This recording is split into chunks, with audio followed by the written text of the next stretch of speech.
Good day, I'm Stephen McHugh, and this is your JIS News for Monday, May 9, 2022. Prime Minister Andrew Holness is asserting that government absolutely rejects the abuse of Jamaica's citizens by law enforcement.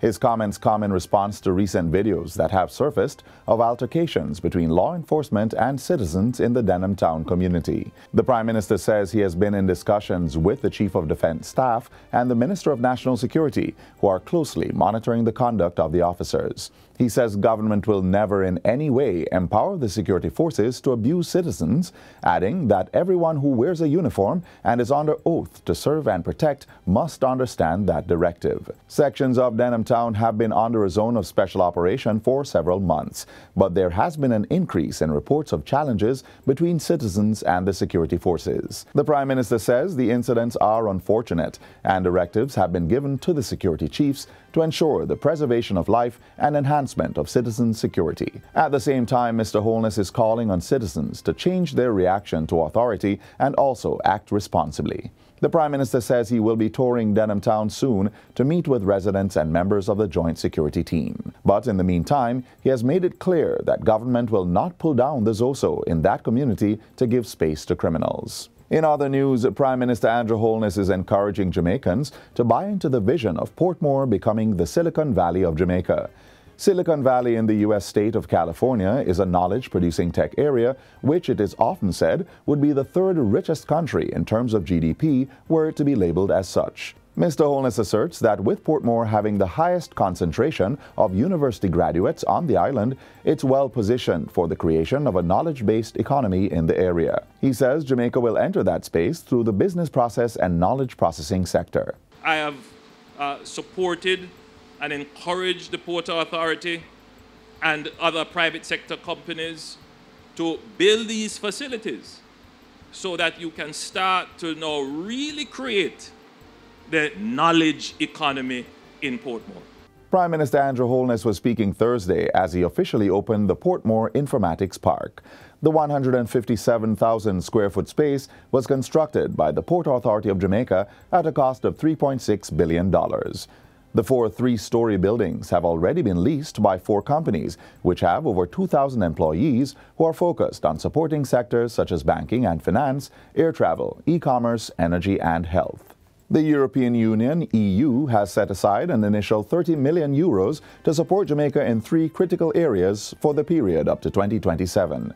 They include digital transformation, climate change resilience, and improved governance, human rights, and citizen security. Funding is being provided under the multi-annual indicative program for cooperation between the EU and Jamaica. EU Ambassador to Jamaica, Marianne Van Steen, says the areas were chosen after consultation with the government, civil society, and the private sector. She was speaking at the EU's Media Editors Breakfast recently. But these are the big main sectors in which we would like to assist the government. These are priorities of the government. We have not imposed them. I mean, really important that we've been working for a long time in order to sit together with the government to decide what are the priorities and where we can come in to help. This new partnership will focus on the implementation of reforms to assist Jamaica's goal of achieving an inclusive and resilient digital economy and society, among other targets.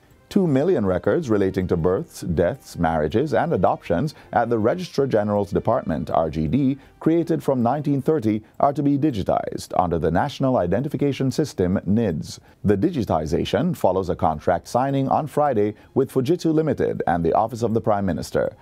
Prime Minister Andrew Holness says facilitating the process of digitization is important in ensuring correct documentation and verification of status and preserving the records at the RGD. As a society becomes more sophisticated and complex, in order to reduce the complications of accountability, security, and in these days security is a big concern, you have to introduce technology.